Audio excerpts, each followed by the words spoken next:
আমরা এই ভিডিওর মধ্যে মডার্নিস্ট লিটারেচার 1901 থেকে 1945 পর্যন্ত আলোচনা করব। এই মডার্নিস্ট লিটারেচারকে আমরা কতকগুলো গ্রুপে ভাগ করতে পারি। প্রথম গ্রুপটা আমরা নভেলিস্টের জন্য রেখেছি। এই নভেলিস্টের গ্রুপ থেকে আমাদেরকে জানতে হবে জেমস জয়েসকে, ভার্জিনিয়া উলফকে, অ্যাপ স্কট ফিটজারল্যান্ডকে, আর্নেস্ট হেমিংওয়েকে, উইলিয়াম ফকনারকে, ফ্রেঞ্চ কাফকাকে, ডি.এইচ. লরেন্সকে, জোসেফ কর্নার, থমাস ম্যান আর ফোর্ড ম্যাডক্স ফোর্ড। এদের মধ্যে ফিটজারল্যান্ড, হেমিংওয়ে অ্যান্ড ফকনার এরা আমেরিকান নভেলিস্ট, তাই এদেরকে আমরা এই ভিডিওর মধ্যে আলোচনা করব না। ফ্রেঞ্চ কাফকা একজন ফ্রেঞ্চ নভেলিস্ট, তাহলে তাকেও আমরা এই ভিডিওর মধ্যে ডিটেলস আলোচনা করব না। থমাস ম্যান একজন জার্মান, তাকেও আমরা এই ভিডিওর মধ্যে ইনক্লুড করব না। বাকি যেসব রাইটারগুলো আছে তাদেরকে আমরা ডিটেলসে আলোচনা করব। এরপরে পোয়েটসদের তালিকার মধ্যে টি.এস. এলিয়টের নাম সবার প্রথমে, ডব্লিউ.বি. ইয়েটস সিম্বলিস্টের মধ্যে, আর Ezra Pound, H D. Wallace Stevens, এরপরে রয়েছে G M. Hopkins, William Carlos Williams, Marianne Moore, এদেরকে আমরা আলোচনা করব। প্লে রাইটগুলোর মধ্যে রয়েছে টেনেসি উইলিয়ামস, ইউজিন ওনিল, এরা দুজনেই আমেরিকান, এদেরকে আমরা স্কিপ করতে পারি। স্যামুয়েল বেকেট, হ্যারল্ড পিন্টার, এদেরকে আমরা আলোচনা করব। এরপরে রয়েছে শর্ট স্টোরি রাইটারদের মধ্যে Katherine Mansfield, James Thurber, Sherwood Anderson, Flannery O'Connor, এদেরকে আমরা আলোচনা করব এই ভিডিওর মধ্যে। এরপরে কিছুগুলো থিমস আমরা এই মডার্নিস্ট লিটারেচারের উপরে সেগুলো জেনে নিই। প্রথম থিমটা আমরা প্রায়ই দেখতে পাবো মডার্ন রাইটিং এর মধ্যে, সেটা হলো এলিয়েনেশন অর ফ্র্যাগমেন্টেশন। এই এলিয়েনেশন ব্যাপারটা হলো একটা আইসোলেশনের গন্ধ, যেটা আমরা আমাদের রাইটিং এর মধ্যে পাবো, আর এর মধ্যে ডিসকানেকশন থাকে।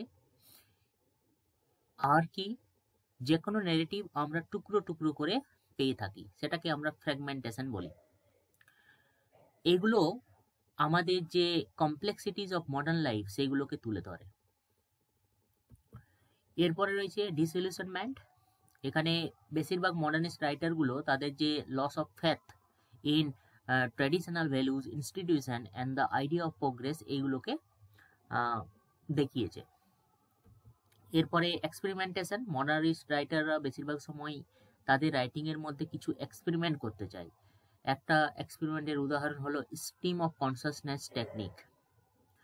আর নন লিনিয়ার প্লট আমরা বেশিরভাগ সময় পাবো।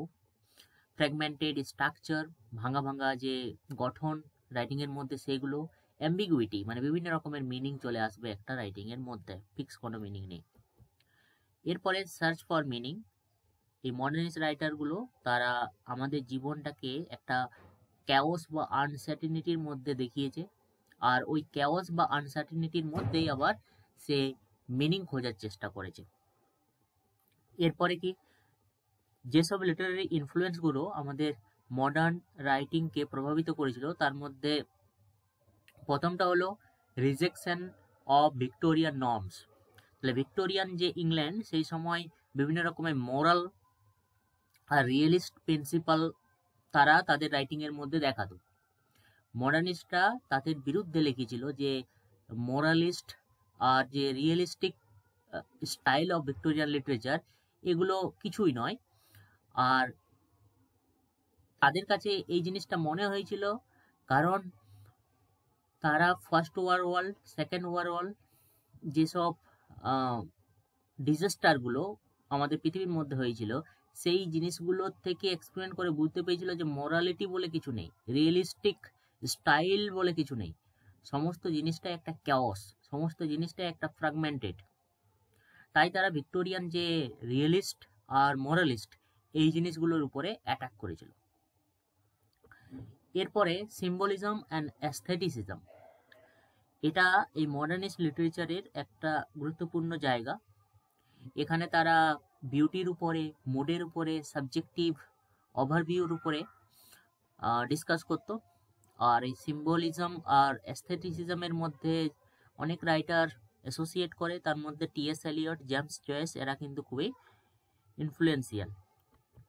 এরপরে অ্যাভানগার্ডে মুভমেন্ট, এটা একটা মডার্নিস্ট মুভমেন্ট। অ্যাভানগার্ডে মুভমেন্ট এর মধ্যে অনেক ছোট ছোট মুভমেন্ট জড়িত হয়ে আছে, যেমন হচ্ছে ফিউচারিজম, সারেরিজম, দাদাইজম। বেশিরভাগ মুভমেন্টগুলোই কিন্তু আমাদের ফ্রান্স দেশ থেকে এসেছিল। আর অ্যাভানগার্ডকে আমরা একটা আমব্রেলা টার্ম বলতে পারি। এই আমব্রেলা টার্মের মধ্যে অনেক অনেক মুভমেন্ট জড়িত হয়ে আছে। আর বেশিরভাগ মুভমেন্টের একটাই লক্ষ্য, যে কনভেনশনাল এস্থেটিক রয়েছে বা কনভেনশনাল যে স্টাইল অফ রাইটিং, সেইগুলোকে তারা রিজেক্ট করে একটা নিউ অর্ডারের স্টাইল অফ রাইটিং অথবা এস্থেটিক তারা তাদের রাইটিংয়ের মধ্যে এনেছিল। আর এরপরে আমরা জানবো আর্টিস্টিক মুভমেন্ট। কি কি আর্টিস্টিক মুভমেন্ট রয়েছে এই মডার্ন এজের মধ্যে। প্রথমটাই রয়েছে সিম্বলিজম। এটা আমাদের লেট ভিক্টোরিয়ান এজ থেকে শুরু হয়ে গিয়েছিল, কিন্তু মডার্ন এজের মধ্যে এর যে বিস্তার সেটা সর্বোচ্চ পেয়েছিল। এরা কিন্তু সাবজেক্টিভ এক্সপিরিয়েন্সকে বেশি এমফাসাইজ করত, আর যে কোনো সিম্বল তারা ইউজ করত অ্যাবস্ট্রাক্ট আইডিয়াকে প্রকাশ করার জন্য। ফিউচারিজম, এটা ম্যাক্সিমাম হাইটে পৌঁছেছিল 1909-এ। এরা টেকনোলজি, স্পিড আর যে আরো নতুন নতুন ইনোভেশন, সেই জিনিসগুলোকে সেলিব্রেট করেছিল। আর তারা রিজেক্ট করেছিল পাস্টের ব্যাপারগুলোকে, যে পাস্টে যে জিনিসগুলো হয়েছে সেগুলো খুব একটা আমাদের জীবনে মূল্য নেই। তাহলে সেই রকম আইডিয়া নিয়ে ফিউচারিজম চলেছিল। সারেলিজম, এটা আমাদের ফ্রয়েডের সাইকোলজির উপর বেস্ট করে তারা আনকনসিয়াস, ড্রিম, ইরেশনালিটি এই জিনিসগুলোকে তাদের রাইটিংয়ের মধ্যে প্রকাশ করেছিল। এই সারেলিজমের মধ্যে রয়েছে অ্যান্ড্রে বার্টন, স্যামুয়েল বেকেট। এরা এই সিগমন্ড ফ্রয়েডের যে সাইকোঅ্যানালাইসিস সেগুলোকে তাদের নিজের রাইটিংয়ের মধ্যে অ্যাপ্লাই করেছিল। আর ইমেজিজমের মধ্যে রয়েছে আমাদের Ezra Pound, HD, Hilda Doolittle. এরা বেশিরভাগ সময় একটা clarity of language, precision, economy of language এই জিনিসগুলোকে তাদের পোয়েটিক ডেভেলপমেন্টের জন্য বা মুভমেন্টের জন্য বেশি ফোকাস দিত। এরপরে দাদাইজম রয়েছে। এরা নিজেদের রাইটিং শুরু করেছিল ওয়ার্ল্ড ওয়ার ফার্স্টের যে অ্যাবসার্ডিটি এই জিনিসগুলোকে দেখে। তারা এমব্রেস করেছিল কেওসকে, র্যান্ডমনেসকে, anti art principles which impacted experimental modernist writers. তারা যে কোনো কেওস, র্যান্ডমনেস এই জিনিসগুলোকে গ্রহণ করেছিল, আর এইগুলোকে তাদের নিজের রাইটিংয়ের মধ্যে প্রকাশ করেছিল। লিটারারি গ্রুপ যেগুলো আমাদের মডার্নিস্ট এরার মধ্যে রয়েছে, তার মধ্যে রয়েছে ব্লুমসবেরি গ্রুপ। এটা খুবই ইম্পর্টেন্ট। এখানে আর্ট, লিটারেচার, প্রোগ্রেসিভ ভ্যালু নিয়ে ডিসকাস করা হতো। লস্ট জেনারেশন, এটা কিন্তু আমেরিকান প্লাস ইংল্যান্ড দু জায়গাতেই এই জেনারেশনটা দেখা গিয়েছিল। যখন ফার্স্ট ওয়ার্ল্ড ওয়ার শেষের দিকে, সেই সময় তাদের মধ্যে এক ধরনের লুজিং সেন্স বা এলিয়েনেশন, তারা তাদের রাইটিং এর মধ্যে এলিয়েনেশন, এক্সিস্টেন্সিয়াল ডেসপায়ার এই জিনিসগুলোকে তুলে ধরেছিল। এরপরে রয়েছে হার্লেম রেনেসাঁ। এটা পিওরলি অ্যাফ্রো আমেরিকান মুভমেন্ট। আমেরিকার থেকে এই মুভমেন্টটার জাগরণ হয়েছিল 1920-তে। ইমাজিস্ট, যারা ইমেজিজম যে মুভমেন্টের অন্তর্গত যেসব রাইটারগুলো, তাদেরকে আমরা ইমাজিস্ট বলি। এইসব পোয়েটগুলো তারা নিজেদের ল্যাঙ্গুয়েজটাকে খুব বেশি প্রিসিশন, ভিভিড ইমেজারি, ক্লারিটির মধ্যে ইউজ করত। আর এরপরে অডেন গ্রুপ রয়েছে। অডেন গ্রুপ 1930-তে। এরা কিন্তু মডার্নিস্ট টেকনিকগুলোকে খুব বেশি প্রায়োরিটি দিত আর পলিটিক্যাল আর সোশ্যাল ইস্যুগুলোকে অ্যাড্রেস করত। তারপরে রয়েছে লিঙ্কিনস। এরা অক্সফোর্ড বেসড রাইটার, যারা খ্রিস্টান থিম, মাইথোলজি, ফ্যান্টাসি লিটারেচার, মানে মোট কথা রিলিজিয়াস যে ব্যাকগ্রাউন্ড সেগুলোকে তুলে ধরতো। লিঙ্কস দাদাইস্ট, এরা যে কোনো রকমের কনভেনশনাল ট্র্যাডিশনাল মুভমেন্টকে অস্বীকার করত, আর অ্যাবসার্ডিটি, ক্যাওস যেগুলো তৈরি হয়েছিল ওয়ার্ল্ড ওয়ার ফার্স্টে সেগুলোকে তারা গ্রহণ করেছিল। সাররিয়ালিস্ট, এরা কিন্তু আমাদের যে unconscious level of mind, dream অথবা ইরেশনাল ইমেজারি সেইগুলোকে এক্সপ্লোর করত। ফুজিটিভস বা অ্যাগ্রারিয়ানস, এরা ইউএস রাইটার্স যারা ডিফেন্ড করতো যে tradition and critiquing of industrial মডার্নিটিকে।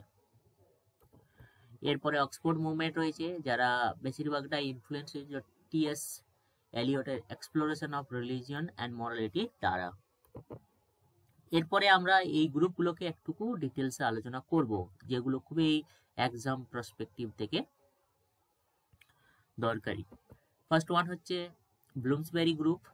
এটা আমাদের আর্লি 20th সেঞ্চুরির মধ্যে অ্যাক্টিভ হয়েছিল। এখানে যেসব রাইটারগুলো রয়েছে, ভার্জিনিয়া উল্ফ এবং তার স্বামী Leonard Woolf, E M Forster, Lytton Strachey, Keynes, Clive Bell, Roger Fry, এই সব রাইটারগুলো। এরা লন্ডনের যে একটা ব্লুমসবেরি ডিস্ট্রিক্ট রয়েছে সেইখানে তাদের সেন্টার বানিয়েছিল, আর তারা আর্ট, ফিলোসফি, লিটারেচার অ্যান্ড ইকোনমিক্সকে তাদের বিষয়বস্তু, ডিসকাশনের বিষয়বস্তু করে তুলেছিল। আর তারা রিজেক্ট করেছিল Victorian moral values and emphasise individualism, feminism, artistic experimentation. তারা সিগনিফিকেন্টলি ইনফ্লুয়েন্স করেছিল মডার্নিস্ট লিটারেচারকে, আর্টকে এবং তখনকার দিনের ফিলোসফিকে। এরপরে রয়েছে ইমাজিস্ট, যেটা ইংল্যান্ড এবং ইউএসএ এই দুটো জায়গার মধ্যেই ডেভেলপ হয়েছিল। এর অ্যাক্টিভ পিরিয়ড হচ্ছে 1910। রাইটার যারা এই গ্রুপের সাথে অ্যাসোসিয়েট, এজরা পাউন্ড হলো এইচডি মানে হলো হিলডা ডুলিটিল, এমি লোয়েল, উইলিয়াম কার্লোস উইলিয়ামস, এরা এই গ্রুপের খুবই উল্লেখযোগ্য রাইটার। যেটা বারবার আসছে ইমাজিস্টের জন্য, যে এরা যে ল্যাঙ্গুয়েজটাকে ইউজ করতো, পোয়েটিক মুভমেন্টটার মধ্যে যে ল্যাঙ্গুয়েজ ইউজ করতো সেটা খুব ক্লারিটি থাকতো, সেটার মধ্যে প্রেসিশন থাকতো, আর ইকোনমি অফ ল্যাঙ্গুয়েজ হতো। এরপরে অরেন গ্রুপ, যেটা কেবলমাত্র ইংল্যান্ডের মধ্যে চলেছিল, এটার অ্যাক্টিভ পিরিয়ড হলো 1930s। এখানে যেসব রাইটারগুলো রয়েছে তাদের মধ্যে W H. Auden, Stephen Spender, Cecil Day Lewis MacNeice, এরা কিন্তু খুবই উল্লেখযোগ্য।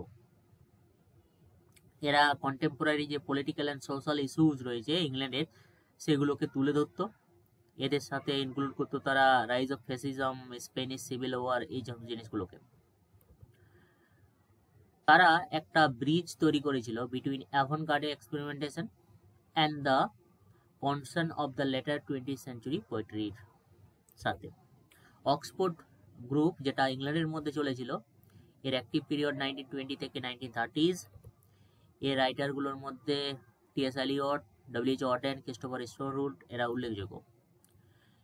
এরা অক্সফোর্ড ইউনিভার্সিটির সাথে সম্পর্ক রাখত, আর এদের যে থিমগুলো সেগুলো রিলিজিয়ন, মরালিটি আর হিউম্যান কন্ডিশনের উপরে লেখা হয়েছিল। জেমস জয়েসের মেজর ওয়ার্কগুলো, এরপরে আমরা ডিটেলসে আলোচনা করব বিভিন্ন রাইটারকে এই এজে যারা খুবই উল্লেখযোগ্য। জেমস জয়েসের সবচেয়ে ফেমাস শর্ট স্টোরি কালেকশন যেটা হলো ডাবলিনার্স, 1914-এ পুরোপুরিভাবে একে পাবলিশ করা হয়েছিল। এখানে প্যারালাইসিস আর এপিফেনির মতো থিমকে উল্লেখ করা হয়েছে। এরপরে a portrait of the artist as a young man, এটা একটা সেমি অটোবায়োগ্রাফি নভেল, যেখানে স্টিফেন ড্যাডুলাস বলে একটা ইন্টেলেকচুয়াল এন্ড স্পিরিচুয়াল ক্যারেক্টার রয়েছে এবং তার পুরো ডেভেলপমেন্টকে দেখিয়েছে। ইউলাইসিস 1922, এটা একটা গ্রাউন্ড ব্রেকিং মডার্নিস্ট নভেল, যেখানে সে প্যারালালি হোমারের ওডিসিকে একদিনের মধ্যে দেখিয়েছে ডাবলিনে। এটা আবার একটা উল্লেখযোগ্য উদাহরণ যেখানে সে স্ট্রিম অফ কনসাসনেস স্টাইলকে ইউজ করেছে।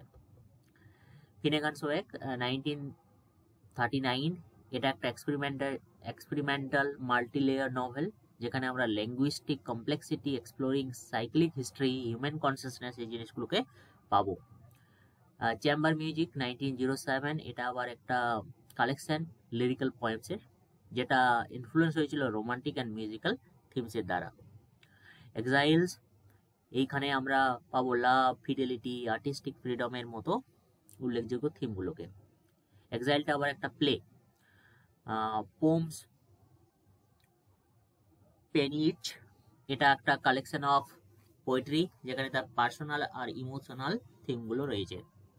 এরপরে জানবো ভার্জিনিয়া উলফের কিছুগুলো মেজর রাইটিংকে, তার মধ্যে মিসেস ডালোয়ে 1925, এটা একটা মডার্নিস্ট নভেল, যেটা একদিনের মধ্যে কমপ্লিট হয়েছে এবং এটা দেখিয়েছে ক্লারিসা ডালোয়ের পুরো লাইফ নিয়ে, মানে একদিনের লাইফ নিয়ে, পুরো লাইফ নয়। এখানে এক্সপ্লোর করছে টাইম, মেমোরি আর ইনার কনসাসনেসকে। এরপরে টু দ্য লাইট হাউস 1929-এ, এখানে ফ্যামিলি ডাইনামিক্সকে তুলে ধরেছে। এখানে আর্ট অ্যান্ড প্যাসেজ অফ টাইমকে সে এক্সপ্লোর করেছে। এরপরে এই রাইটিংয়ের মধ্যে আমরা স্ট্রিম অফ কনসাসনেস এর যে সিম্বলিক ডেপথ, এটা খুঁজে পাবো। এরপরে অরল্যান্ডো রয়েছে, যেটা আমরা জানি হোমোসেক্সুয়ালের থিমের জন্য। 1928, এটাতে একটা playful fantastical biography of a gender changing protagonist এর, যার নাম তো দেওয়াই রয়েছে অরল্যান্ডো, সেখানে সে তুলে ধরেছে। আর দ্য ওয়েভস 1931, এটা একটা এক্সপেরিমেন্টাল নভেল, যেখানে সে সলিলোকিজ দিয়েছে 6 ক্যারেক্টারেস। আর ইন্ডিভিজুয়ালিটি, ইন্টারকানেক্টেডনেস, এটাও কিন্তু এই রাইটিং এর মধ্যে রয়েছে। এ রুম অফ ওয়ানস ওন, এটা একটা ফেমিনিস্ট রাইটিং 1929। এই ফেমিনিস্ট রাইটিংটা কিন্তু সে কোনো একটা ইউনিভার্সিটিতে লেকচার দেওয়ার সময় বলেছিল, সেগুলোকে পরে কালেক্ট করা হয়েছে। আর এই এ রুম অফ ওয়ানস ওন, এখানে কিন্তু আমরা শেক্সপিয়ারের যে একটা সিস্টার জুডিথ শেক্সপিয়ার, সেই ইমাজিনারি সিস্টারকে আমরা এই রাইটিং এর মধ্যে পাবো। বিটুইন দ্য অ্যাক্টস, এটা তার ফাইনাল নভেল, এটা ফোকাস করছে ভিলেজের pageant and the interworld period societal টেনশনকে। এরপর জ্যাকবস রুম রয়েছে, এটা একটা fragmented portrayal of a young man's life reflecting the ephemeral nature of এক্সিস্টেন্স। এরপরে জানবো ডিএইচ লরেন্সের কিছুগুলো মেজর ওয়ার্ক। ডিএইচ লরেন্সের প্রথম ওয়ার্ক যেটা আমাদের জানতে হবে, সেটা হলো সন্স অ্যান্ড লাভার্স 1913। এটা একটা সেমি অটোবায়োগ্রাফির নভেল। এখানে family dynamic, class struggles and oedipal tension এই জিনিসগুলোকে তুলে ধরেছে। এখানে পল মোরেল বলে একটা ক্যারেক্টার রয়েছে। দ্য রেনবো 1915, এটা একটা multi generational novel tracing the values and relationship of the Brangwen family. Women in Love 20, এটা একটা সিকুয়েল হচ্ছে কার, দ্য রেনবোর। এটা আবার এক্সামাইন করে ইন্টারনাল নয়, এটা হচ্ছে intense emotional and physical relationship between two couples. Lady Chatterley's lover 1928, এটা একটা controversial novel about class, sexuality and emotional connection. এটা আবার অনেকদিন পর্যন্ত ব্যান করে দেওয়া হয়েছিল। দ্য হোয়াইট পিকক 1911, এটা তার ডেবিউ নভেল, মানে সর্বপ্রথম সে লিখেছিল। এখানে সে এক্সপ্লোর করেছে লাভ আর ইট কনস্ট্যান্ট, মানে লাভের সাথে আর যেসব জিনিসগুলো জড়িত হয়ে আছে সেগুলো কোথায়, রুরাল ইংল্যান্ডের মধ্যে। এরপরে অ্যারন্স রড 1922, যেখানে সে দেখিয়েছে একটা অ্যাবান্ডন্ড ফ্যামিলির কাহিনী। আর এই রাইটিং এর মধ্যে সে কি করেছে, পারসিউ করেছে ফ্রিডমকে আর আর্টিস্টিক এক্সপ্রেশনকে। তারপরে প্লাম সার্পেন্ট, যেটা আমাদের মেক্সিকোতে সেট করা হয়েছে। এখানে স্পিরিচুয়াল অ্যান্ড পলিটিক্যাল থিমের উপরে ডিল করা হয়েছে। শর্ট স্টোরি কালেকশনের মধ্যে the Prussian officer, the woman who wrote away, এগুলো খুবই উল্লেখযোগ্য। জোসেফ কর্নার্সের মেজর ওয়ার্কসদের মধ্যে রয়েছে প্রথমে হার্ট অফ ডার্কনেস। এই হার্ট অফ ডার্কনেসকে ক্রিটিসাইজ করেছে একজন আফ্রিকান রাইটার চিনোয়া আচেবে। এবং জোসেফ কর্নারকে সে রেসিস্ট বলেছে। 1899 এটা একটা নভেলা। এখানে সে এক্সপ্লোর করেছে ইম্পেরিয়ালিজম, হিউম্যান নেচার, মরাল অ্যাম্বিগুইটি, এইসব থিমগুলোকে, যেটা সেট করা হয়েছিল কঙ্গো রিভারের মধ্যে। লর্ড জিম এখানে সে গিল্ট, রিডেপশন, পার্সোনাল হরার এগুলোকে তুলে ধরেছে। আর নস্টোর্মো এটা একটা কমপ্লেক্স নভেল, যেখানে ইম্পেরিয়ালিজম, গ্রিড, পলিটিক্যাল ইন্ট্রিগ এরকম সাউথ আমেরিকার কান্ট্রিগুলোতে যেসব ঘটনা ঘটেছে সেগুলোকে নিয়ে সে লিখেছিল। সিক্রেট এজেন্ট এটা একটা পলিটিক্যাল নভেল, যেখানে আমাদের টেরোরিজম, বেট্রিয়াল, এপিসোনেজ এইসব জিনিসগুলো তুলে ধরা হয়েছে লন্ডনের মধ্যে। আন্ডার ওয়েস্টার্ন আইজ এটা একটা contrasting Russian revolutionary idealism with personal dilemmas and বেট্রিয়ালের উপরে লেখা হয়েছে। আলমায়ার্স ফলিজ 1895 এটা তার ফার্স্ট নভেল। এটা বোর্নেও বলে একটা জায়গাতে সেট করা হয়েছে। এখানে সে কলোনিয়ালিজম আর পার্সোনাল ফেলিওরের কথা উল্লেখ করেছে। এরপরে দ্য শ্যাডো লাইন্স বলে আরেকটা নভেল আছে আমাদের সিলেবাসে, যেটা অমিতাভ ঘোষের লেখা। এখানে কিন্তু দ্য শ্যাডো লাইন আলাদা। 1917 এটা পাবলিশ করা হয়েছিল। এটা একটা নোভেলা। এটা বলে ট্রানজিশন ফ্রম ইউথ টু অ্যাডাল্টহুডের যে। এরপরে রয়েছে reflecting on responsibility and maturity, এই জিনিসগুলোও কিন্তু এই শ্যাডো লাইনের মধ্যে তুলে ধরা হয়েছে। টাইফুন 1902 এগুলো না জানলেও চলবে তোমার। Victory, rescue. এরপরে ফর্ড ম্যাডক্স ফোর্ড, এটা খুব ইম্পর্টেন্ট রাইটার নয়, কিন্তু কিছুগুলো রাইটিং আমাদের নামগুলো মনে রাখবে। আমি বলে দিচ্ছি কোনটা কোনটা মনে রাখবে। তুমি মনে রাখতে পারো দ্য গুড সোলজার 1915 যেটা লেখা হয়েছে, আর মনে রাখতে পারো দ্য ফিফথ কুইন ট্রায়োলজি এইটা। এরপর টি.এস. এলিয়ট, এই টি.এস. এলিয়ট খুবই ইম্পর্টেন্ট আমাদের। টি.এস. এলিয়টকে আমরা তার ফেমাস মডার্নিস্ট পোয়েম যে আলফ্রেড প্রুফকের জন্য জানি। আর তারপরে ওয়েস্টল্যান্ড রয়েছে 1922-তে লেখা হয়েছিল। এটা একটা ফ্র্যাগমেন্টেশনের স্টাইলে লেখা হয়েছে, আর কালচারাল ডিকে, স্পিরিচুয়াল রিনিউয়ালকে সে তুলে ধরেছে। অ্যাস ওয়েডনেসডে এটা একটা কনভার্জন পোয়েম, অ্যাংলিকানিজম এ যখন সে কনভার্জন হয়েছিল সেই সময়। ফোর কোয়ার্টার্স এটা একটা ন্যারেটিভ পোয়েম, এখানে টাইম, হিস্ট্রি, স্পিরিচুয়ালিটি এইসব জিনিসগুলোকে তুলে ধরেছে। এটা তার ম্যাগনাম অপাস অনেকজন বলে। মার্ডার ইন দ্য ক্যাথেড্রাল 1935 এটা একটা ভার্স ড্রামা, যেখানে একটা আর্চবিশপ রয়েছে থমাস ব্যাকেট, তার কাহিনীকে উল্লেখ করেছে। দ্য হলো ম্যান এটা একটা হন্টিং পোয়েম, যেখানে সে spiritual emptiness and loss of purpose in the modern world এইগুলোকে তুলে ধরেছে। আর এগুলো তার ক্রিটিক্যাল রাইটিং, যেমন traditional and individual talent 1919। The sacred wood এটাও একটা critical essays. Journey of the Magi 1927 এটা একটা reflective poem on faith.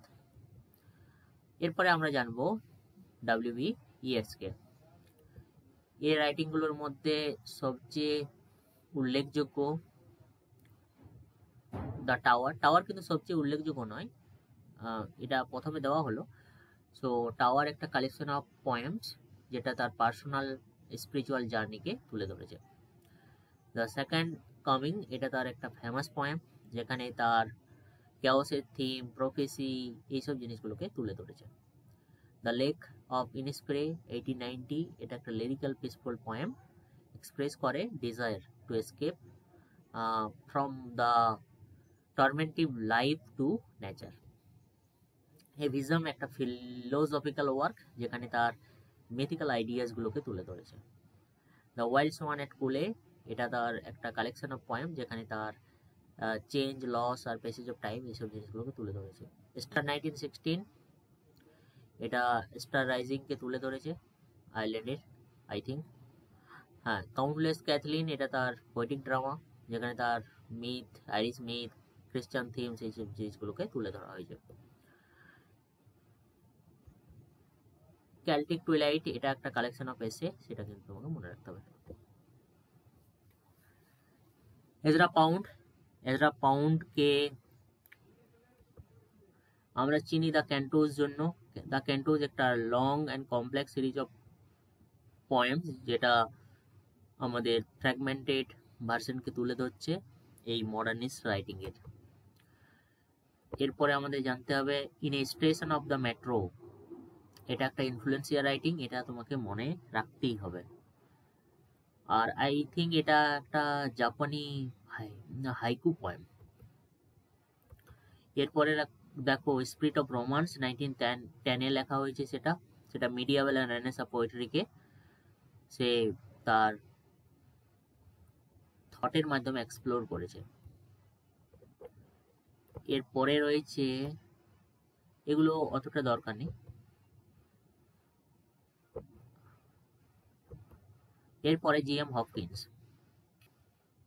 হপকিন্সের the wind হাওয়ার, এটা আমরা পাই। গডস গ্রেঞ্জার, এটা তার উল্লেখযোগ্য একটা পোয়েম। স্প্রিং অ্যান্ড ফল 1880, এখানেও theme of loss, innocent, passage of time এই জিনিসগুলোকে তুলে ধরেছে। Light beauty 1877। এরপরে রয়েছে ক্যারি অন কমফোর্ট, তারপরে no worst there is none, এই জিনিসগুলো। রেক অফ দ্য ডাচল্যান্ড, এটা উল্লেখযোগ্য পোয়েম, সেখানে long complex poem reflecting on the tragic শিপwreck and Hopkins' religious and emotional response to it. এরপরে কিছুগুলো নোটেবল আমরা ওয়ার পোয়েটস এই যুগের আমরা জেনে নেব। এর মধ্যে রয়েছে উইলফ্রেড ওয়েন, যাকে আমরা ডালসেল ডেকোরামিস্ট আর অ্যানথেম ফর ডুম ডিওটের জন্য জানি। সিগফ্রিড স্যাসন, কাউন্টার অ্যাটাক, দে, এরাও কিন্তু এই যুগেরই। রুপার্ট ব্রুক, দ্য সোলজারের জন্য আমরা জানি। আইজাক রোজেনবার্গ, তাকে আমরা ডেড ম্যানস ডাম্পের জন্য জানি। এডওয়ার্ড থমাস, রেন অ্যান্ড অ্যাডেলস্টপ এর জন্য জানি। ইভরি গার্নে, তারপরে চার্লস সরলে, তারপরে হারবার্ট রিড, এগুলো মাইনর রাইটার, তুমি শুধু নাম মনে রাখবে। এরপরে এটা ফার্স্ট ওয়ার্ল্ড ওয়ারের হলো, এবার সেকেন্ড ওয়ার্ল্ড ওয়ারের কিছুগুলো পোয়েট আছে, তাদের মধ্যে রয়েছে Keith Douglas, Alan Lewis, Henry Reed, Randall Jarrell, Sidney Keyes, এইসব রাইটারগুলো। তুমি শুধু স্টিফেন স্পেন্ডার এই নামটা তুমি মনে রাখবে। Stephen Spender, fall of a city, তার ওয়ার পোয়েম। এরপরে এডিথ সিটওয়েল, এর নামটাও মনে রাখতে পারো। লুইস ম্যাকনিস, তাকেও মনে রাখতে পারো। এরপরে আছে স্যামুয়েল ব্যাকেট, আমাদের ড্রামা রাইটার। এর মধ্যে এর সবচেয়ে ফেমাস যেটা হচ্ছে ওয়েটিং ফর গোডো 1953, পারলে একবার বুকটা পড়ে নিও। এটা ফেমাস প্লে, এখানে থিয়েটার অফ অ্যাবসার্ডকে সে তুলে ধরেছে। এখানে সে মিস্টেরিয়াস ফিগার গোডোট, যাকে গডের সাথে কম্পেয়ার করেছে। আর এটাতে একটা এক্সপেরিমেন্টালিজমের থিম, হিউম্যান কন্ডিশনের ব্যাপারগুলোকে সে তুলে ধরেছে। এন্ডগেম 1957, এটা একটা মিনিমালিস্ট প্লে, এখানে সে existential struggle for a group of character in the post apocalyptic সেটিংয়ে সে লিখেছে। ক্র্যাপস লাস্ট ট্যাপ, এটা one act play about an aging man. এরপরে হ্যাপি ডেজ 1961, এটাও একটা প্লে, একটা মহিলাকে নিয়ে, তার নাম হলো উইনি। আর মোলয়, এটা একটা নভেল কিন্তু। তারপরে ম্যালন ডাইজ, এটাও একটা নভেল, এল্ডারলি ম্যানকে অ্যাকাউন্ট করেছে লিখেছে। আনএবল, এটা তার ফাইনাল নভেল এই ট্রায়োলজির মধ্যে। হ্যারল্ড পিন্টার্সের যে মেজর ওয়ার্ক, তার মধ্যে সবচেয়ে ফেমাস বার্থডে প্যাটি 1958, এটা একটা ডার্ক কমেডি আর এক্সিস্টেন্সিয়াল কন্ডিশন, এই দুটোকে একসাথে তুলে ধরেছে এই নভেলের মধ্যে। দ্য কেয়ারটেকার, নামটা মনে রাখবে। The home coming, psychological drama একটা। দ্য মোয়েটা, শর্ট প্লে হচ্ছে এটা।